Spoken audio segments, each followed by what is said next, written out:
There is a street in Tokyo that does not exist anymore. It ran through the center of the city, wide enough for two rickshaws to pass each other without slowing down, lined on both sides with wooden buildings, whose upper floors leaned slightly toward each other as if in conversation. On a busy morning in 1923, you could stand at one end of it and see everything that mattered about the city in a single glance. The merchants, the laborers, the street sellers with their carts, the smell of charcoal and fish, and the particular dusty warmth of unpaved road in summer. 6 months later, the street was gone. The earthquake took it in September of that year, along with most of everything else. And what was built in its place was different in ways that went beyond the physical. The city that rose from the rubble of 1923 was not the same city that had fallen. It had the same name and many of the same people, but the fabric of it, the texture, the smell, the particular way light fell down narrow lanes onto stone pavements, that was gone and was not replaced. This is the story of Tokyo before all of that. Before the earthquake, before the war, before the concrete and the neon and the bullet trains. The city that almost nobody alive today ever saw, and that exists now only in photographs taken by people who had no idea they were documenting something that was about to disappear. 100 years ago, Tokyo was called Edo in the memory of everyone who lived there. The name had changed in 1868 when the emperor moved his residence from Kyoto, and the city became the new imperial capital. But names change faster than cities. The streets of Tokyo in the 1920s still followed the layout that had been established during the Edo period. Centuries of organic growth, of neighborhoods forming around temples and markets, and the natural flow of people moving between them. There was no grid. There was no plan. There was simply the accumulated result of 10 generations of people deciding where to build and where to walk and where to stop and sell things. The city had roughly 3 million people in 1920. It was one of the largest cities in the world, but it looked nothing like what a Western visitor in that era would have called a large city. There were almost no buildings taller than 3 stories. The skyline, such as it was defined by the curved rooflines of temples and the occasional government building built in the European style that the Meiji Restoration had made fashionable. Mostly, it was a vast low expanse of wooden rooftops extending in every direction to the horizon, broken by the green of temple gardens and the silver thread of the Sumida River moving through the eastern districts. From the top of Ueno Hill, on a clear morning, you could see all of it. The wooden city. The city of 100,000 details at ground level that resolved from above into something that looked almost like countryside. Low, green-edged, quiet. The kind of city that a fire could destroy entirely, which it had multiple times, and which this one would again before the century was out. The streets at ground level were something else entirely.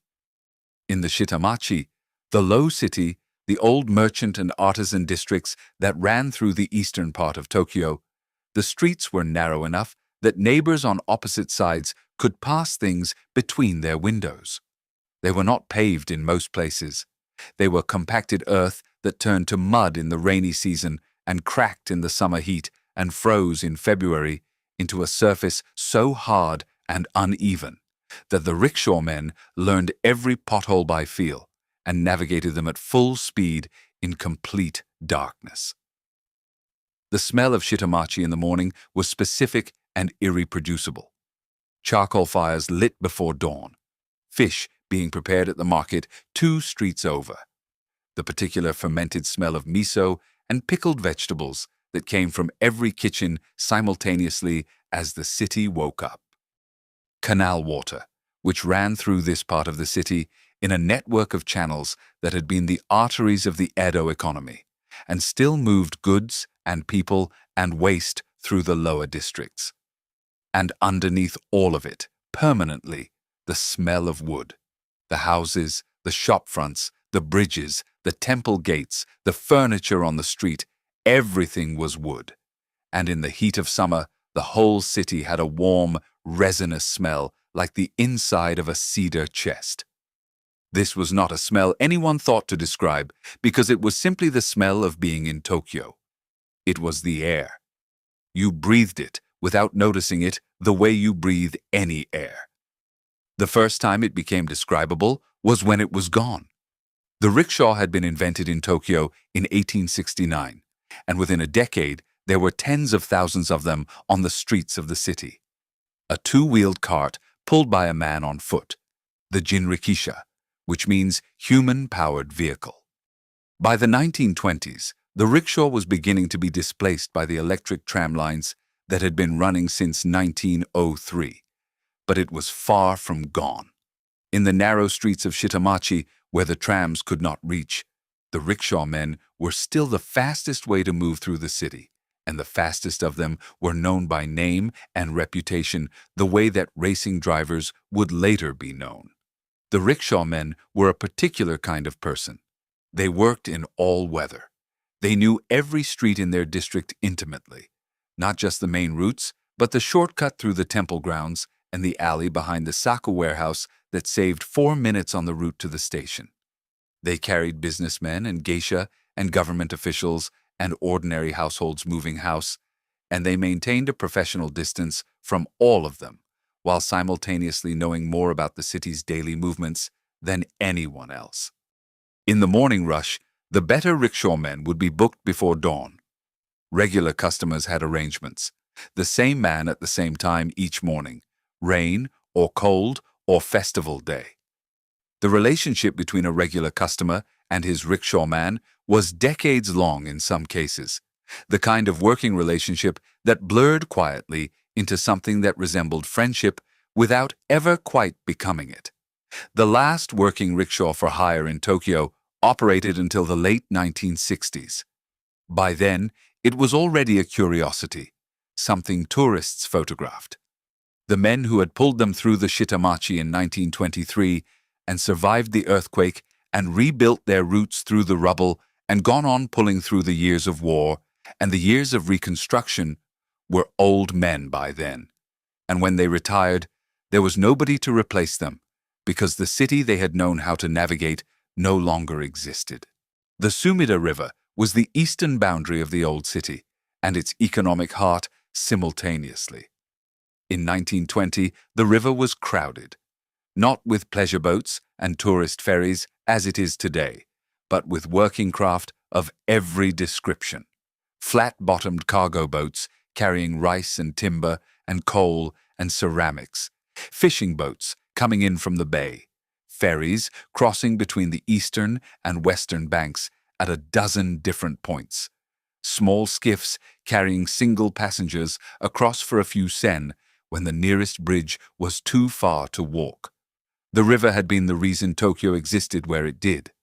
The merchants of the Edo period had built their warehouses along its banks because water transport was faster and cheaper than any land alternative.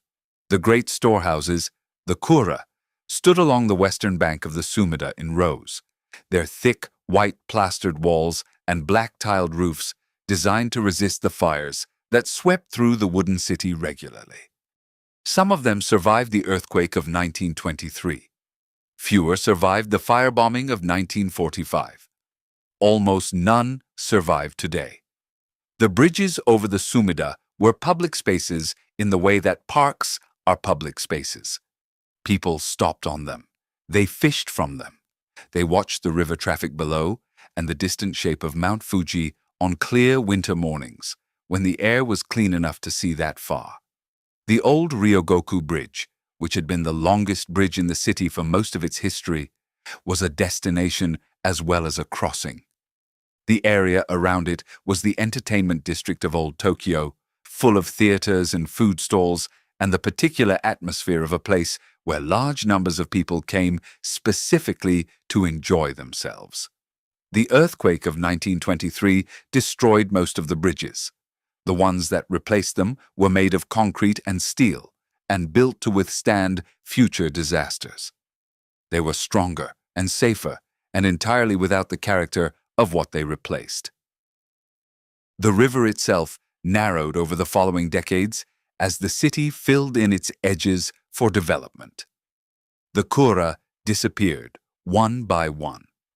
The working craft gave way to pleasure boats, and the Sumida, which had once been the reason for the city's existence, became a scenic feature. The Great Earthquake struck at 11:58 in the morning on the 1st of September, 1923. It lasted approximately 4 to 10 minutes, depending on where in the city you were standing. The magnitude has been estimated at 7.9. In a city built almost entirely of wood in late summer, with cooking fires lit in every household for the midday meal, the fires that followed the shaking were more destructive than the earthquake itself. The wind that day was coming from the south at 50 kilometers an hour, and it drove the fires northward through the shitamachi with a speed that prevented evacuation. The firestorms, actual rotating columns of fire generated by the heat, killed tens of thousands of people who had gathered in open spaces thinking they were safe. In the open ground near the Sumida River, in the grounds of a military clothing depot, 40,000 people died in a single afternoon as the firestorm moved over them. 140,000 people died in the earthquake and its aftermath. 700,000 homes were destroyed. The low wooden city, the shitamachi that had grown organically over 3 centuries, the narrow streets and the canal networks and the wooden warehouses along the river, was gone in 72 hours. What was rebuilt over the following decade was different. Wider streets, designed for motor vehicles, more concrete and brick, at least in the commercial districts. A rebuilt city that looked in its new parts more like an early 20th century European city than like the Edo period merchant town it had replaced. The shitamachi rebuilt itself in wood again, because wood was cheap and familiar, and people needed to live somewhere immediately, which meant that when the firebombing came in 1945, the low wooden districts burned again with the same terrible efficiency. The photographs that survive from before 1923 have a particular quality that photographs from after do not. They show a city that does not know what is coming. The merchant standing outside his shop on a Tuesday in June of 1923 is not aware that in 3 months his shop will not exist. The children playing in the street in the photograph taken in the spring of that year do not know that the street will be unrecognizable before the year is out. The woman hanging laundry from the second floor of a wooden building in Shitamachi is not posing for posterity. She is hanging laundry. This is what makes the photographs painful to look at now. Not the aesthetics of the images, though they are often beautiful. Not the historical interest, though that is real. It is the knowledge that the people in them had no idea. That Tuesday in June was just Tuesday. The city around them was simply the city, the only city they had known, the city they expected to grow old in, the city whose streets they navigated without thinking the way you navigate any familiar place. 3 months later, it was rubble. There is a neighborhood in the eastern part of Tokyo called Yanaka that did not burn in 1923 and did not burn in 1945 and was never significantly redeveloped in the post-war boom. Walking through Yanaka today is the closest thing that exists to walking through pre-earthquake Tokyo. The streets are narrow. Some of them are too narrow for a car. The buildings are low and wooden and set close together. There are small temples and the graves of people who died in the 19th century and shops that have been selling the same things from the same location for generations. The light falls down the narrow lanes onto stone and earth in approximately the way that it fell in the photographs taken before 1923. It is not the same city. It is a fragment. A single neighborhood that survived by accident, while everything around it was destroyed and rebuilt and destroyed again and rebuilt differently. But standing in Yanaka on a quiet morning before the tourists arrive, with the smell of incense from the nearest temple and the sound of a cat moving through the gap between two wooden walls, you can feel the ghost of the city that was there before any of this happened. Most people who visit Tokyo never find it. They stay in Shinjuku and Shibuya and Asakusa and see the Tokyo that was built after the disasters. The concrete city, the neon city, the city of extraordinary modernity and efficiency that the world knows and photographs and writes about. The other Tokyo, the wooden city, the low city, the city of charcoal smoke and canal water and the smell of cedar in summer heat, exists now only in photographs taken by people who had no idea they were taking the last pictures of something. And in Yanaka, on a quiet morning. If you know where to look,